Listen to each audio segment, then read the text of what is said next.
と思いつきで新企画というか、もうこれはですね、はっきり言います。うつ病になった職場がありまして、なんで私には彼氏がいないんだろう、パートナーがいないんだろう、結婚していないんだろう、疲れました、寝ます。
皆さんこんばんは、なおです。お元気ですか？ちょっと久々におしゃべりをしております。ちょっと思いつきで新企画というかやりたいなと思ったことがありまして、今回の動画から皆様のご相談やご質問にお答えするコーナーを作りたいなと思ったので、今こうやってちょっとゆるく喋っているんですけれども、私のインスタグラムの方のストーリーに皆さんからのご質問やご相談を定期的に受け付けることにしました。で、毎回動画をアップする中で 2,3 個ずつぐらい皆さんの質問やお悩みにゆるっとお答えするような感じでやっていきたいなと思ったので、ぜひ皆さんもしお話を聞いてほしいなって思うこととか、なんかちょっと相談したいなって思うことがあったら、ぜひ私のインスタグラムの方をフォローしていただいて、ご相談とかお話聞かせてください。ぜひよろしくお願いします。はい。で、なんか本当はちょっとなんかティータイムとかしながら質問とかお悩みコーナーに答えようかなと思ってたんですけど、結構多く質問いただいたので、これはちょっと自分の準備よりも皆さんの回答にお答えしたいなっていう気持ちになったので、ちょっとこういった形でゆるい雰囲気でお送りしております。はい、ということで早速質問やご相談をどんどん読んでいこうかなと思います。じゃあまず一つ目の質問。ずっとなおさんの世界観あふれる動画を楽しみにしています。座右の銘はありますか？というところであります。私の座右の銘は日日これ今日という言葉です。これはなんか前後、なんかその昔の言葉、教えのことなんですけど、前後っていうのは日日これ今日の意味は、どんな日であってもその日をあるがままに受け止めて、自分の心の持ちようによってはいい日にしていく禅の教えを表す言葉なんですけど、一般的に毎日がいい日だったり、日々に感謝して生きるっていった前向きな意味で使われているんですけど、やっぱ人生って長いじゃないですか。すっごいいい日があった後ってだいたいなんか調子良くないなとかあるじゃないですか。今日めっちゃゲラゲラ笑って超楽しいって思ってたのに、なんか次の日大泣きしちゃったっていうぐらい辛い日ってやっぱあるんですよ。いいことと悪いことって交互に私はあるって思ってるんですけど、最悪って思う日、実はそういう日にも必ず意味はあって、でそれを今日最悪な日だったなって悪く捉えたまま自分の中で消化しきれずに一日を終えるか、これもなんかの学びかなとか、あとはなんか人生の勉強になったわとか、本当少なからずあんま調子良くなかった日にも何かしらいい点を探して、その日の夜ぐっすり眠れる方がね、いいじゃないですか。でそう思って、自分の人生レベルが1上がったぞみたいなポケモンのレベル上げみたいな感じに毎日楽しく自分もレベルアップしてるぞみたいな感じで捉えた方が絶対楽しいですし、ありがたいなって思いながら日々に感謝をして、今日も楽しかったと言って一日を終えれる日々を過ごしていけるように意識しています。はい、ありがとうございます。ちょっとこんな感じでどんどんお答えしていきたいと思うんですけど、今回はちょっと初回なのでなるべく多くの質問にお答えできたらなと思っております。はい、じゃあ次が結構皆さんお仕事関係のことで悩まれている方がやっぱり多くって、その中でも仕事上の人間関係に悩んでいる方がやっぱり多いなって思いながら質問を見させていただいてたんですけど、合わない上司に毎日神経すり減らしています。前の職場もそうで、なおさんが仕事を続けられる理由はということなんですけど、これめっちゃくちゃわかるんですよ。職場のうちおそらくたった一人とか、だからたった 2,3 人とか、多分全員ではないんですけど、そういう空気を作る人が本当一人いるだけでめっちゃストレスというか、しかもこの方がお相手が上司っていうこともあって、言いづらいことも多分きっとたくさんあるんだろうなって思ったんですけど、で前の職場でも似たような経験を繰り返されているっていうようなことでして、もうこれはですね、はっきり言います。どの職場を選んでもどこの団体に行っても合わない人は絶対一人はいます。私自身もね、昔に上げた動画の中でうつ病になった職場がありまして、本当そこでもたった一人の上司の心ない発言とかで病んじゃった経験があるので、気持ちはすごくわかるんです。そんな私ですら今の職場では結構気楽に続けれてまして、その理由は何でかと言いますと、今でも嫌な人いるんです。一人か二人は。その人はもう挨拶するだけの関係っていう風に割り切ってます。その人の空気を自分が吸収する必要もないので、最低限の情報共有、ほうれん草だったりとプラス挨拶だけっていうところの線引きをします。ここからが結構自分の中で意識していることがありまして、この仕事の相談をしたい人はこの人、こういう話をしたい人はこの人、こういう時に関わりたい人はこの人、今すごい雑談をしたい、ゲラゲラ笑いたいなっていう人はこの人っていう風に、なんか簡単に言うと依存先というか、いろんな人と均等に関わるように意識しています。だからどんだけ仲がいい人でも嫌な気分になる時もなりますし、それはもう上司とか関係なく職場の人で偏りがあると、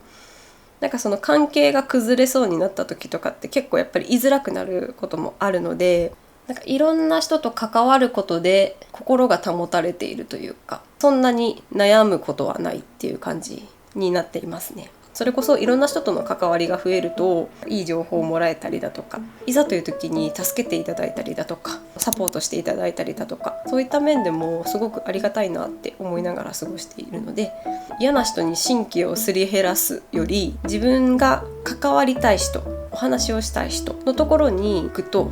いいんじゃないかなって私は思います。なんかこんな感じで大丈夫ですか？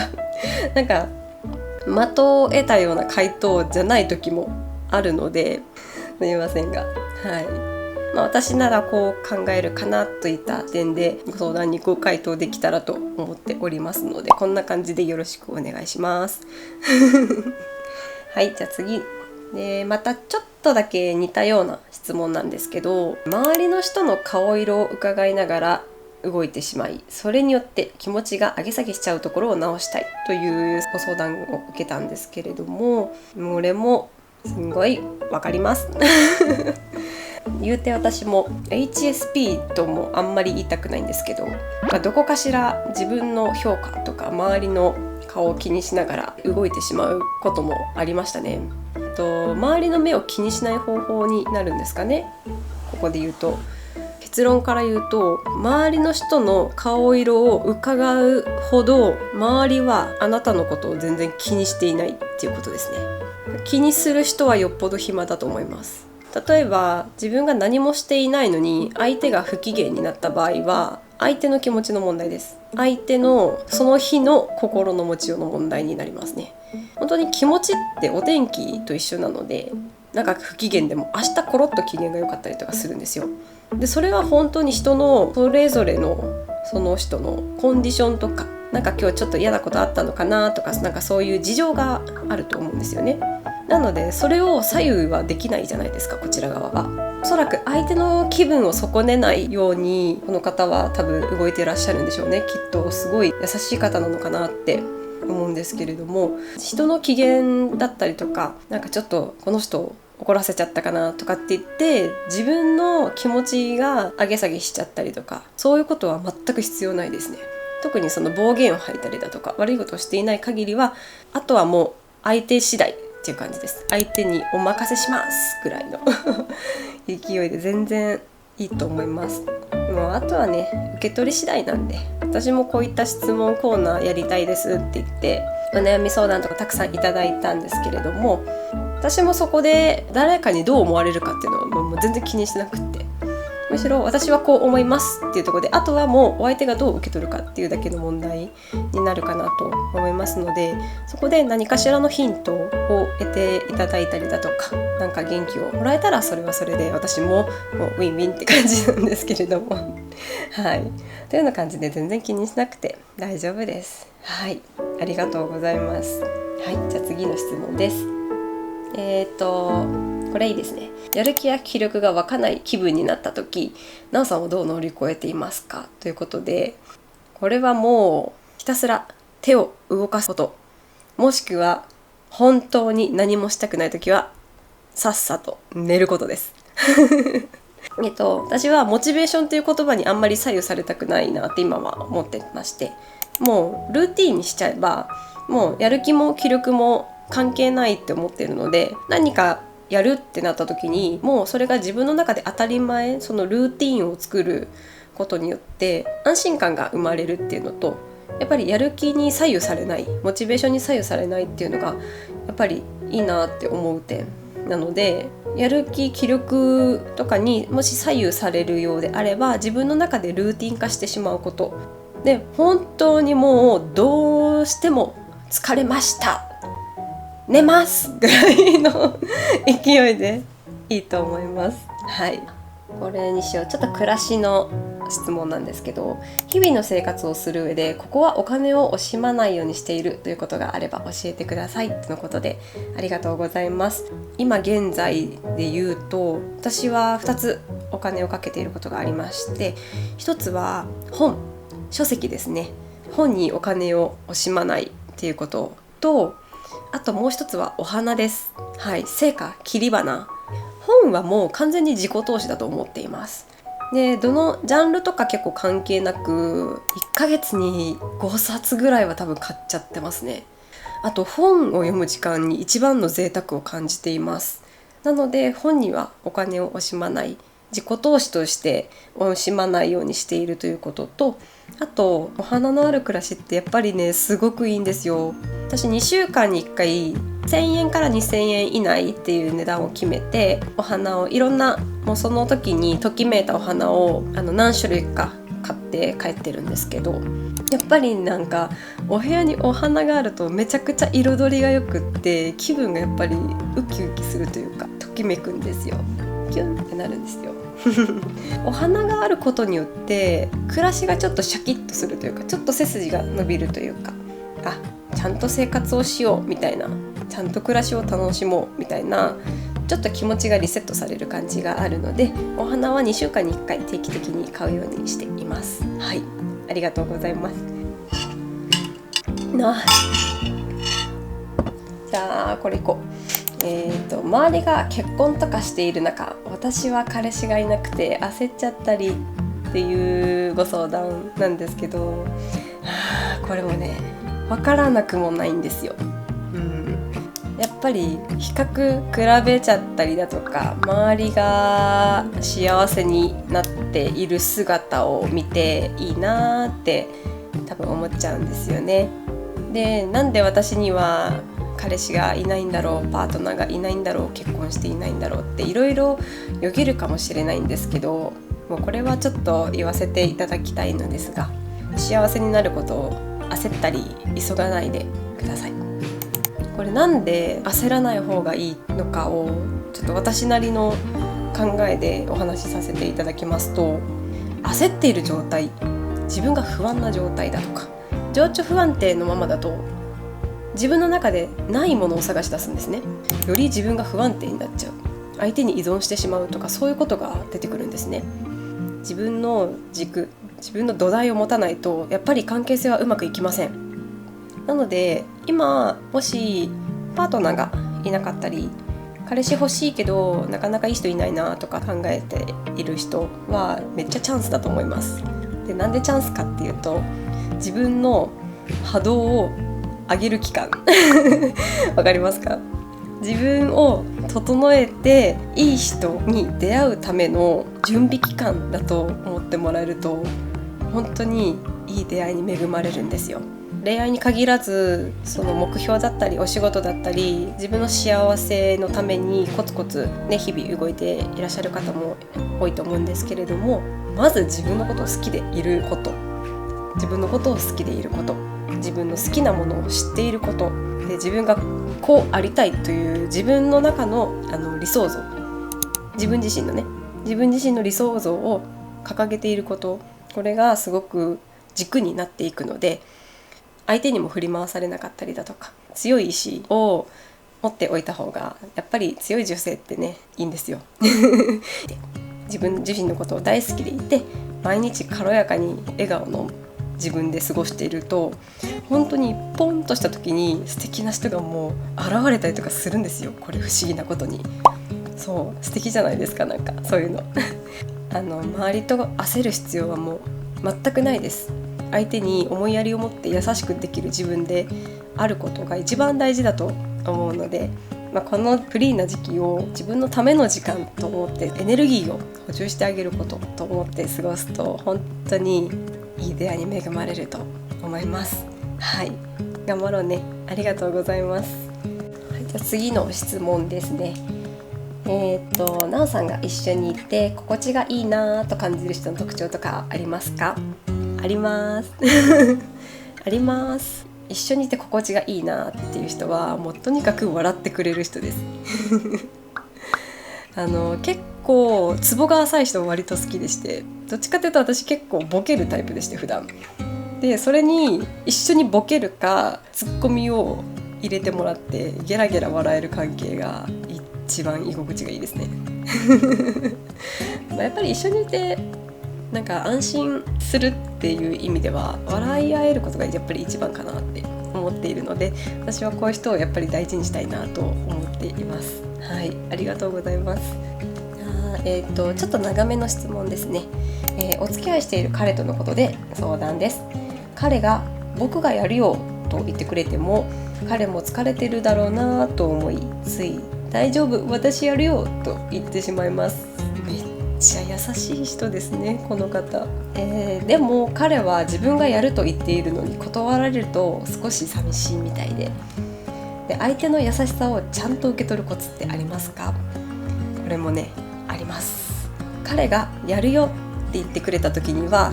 しっかり頼ることです。やってくれた後、助けてくれた後に全力のありがとうを伝えることです。もうこれだけで十分だと思います。相手の優しさをちゃんと言葉にして伝えるっていうことは日々大事です。なんかやっぱり人って頼られるのが好きなんですよ。で、彼もね男性なのでやっぱりいいとこ見せたいじゃないですか、おそらくおそらくこの方すごいしっかりされてる方なんだろうなって思います。きっと優しいんですよね、この方で。それ彼にも伝わっているからこそ僕もやるよって言ってくれてるので、そうだと言ってそれをじゃあ本当にやってくれるのお願いしようかなって言ったところで彼の心がすり減ることはもう全然ないです。なのでもっともっと頼って甘えていいと思います。でちゃんと頼った後はもう全力のありがとう本当に助かったよっていう喜びの言葉とかリアクションとかで伝えると、きっと相手もよかったまたなんかちょっとやろうかなみたいな気持ちに多分なってくれると思いますので、きちんと言葉にすることはすごい大事かなって思います。だからやっぱどの人間関係においても気を使わず居心地よくやっていくにはやっぱりありがとうが循環する環境ってすごくいいんですよ。心が穏やかになりますしね。なのでね、ちゃんと相手からの優しさをありがとう本当にいつもありがとうっていう言葉に添えて伝えてあげてください。ありがとうございます。ということでこんな感じでちょっとなんか真剣だったりゆるっとだったりこれからの動画でもねいろんなご質問とかご相談お悩み相談にお答えして皆様のお話を聞く機会が増えたらいいなと思っておりますので、定期的にインスタグラムの方で皆様からの質問やお悩みを募集しますので、よかったらフォローしてお話ししてくださるともう飛び上がって喜びます。はい、ということでありがとうございます。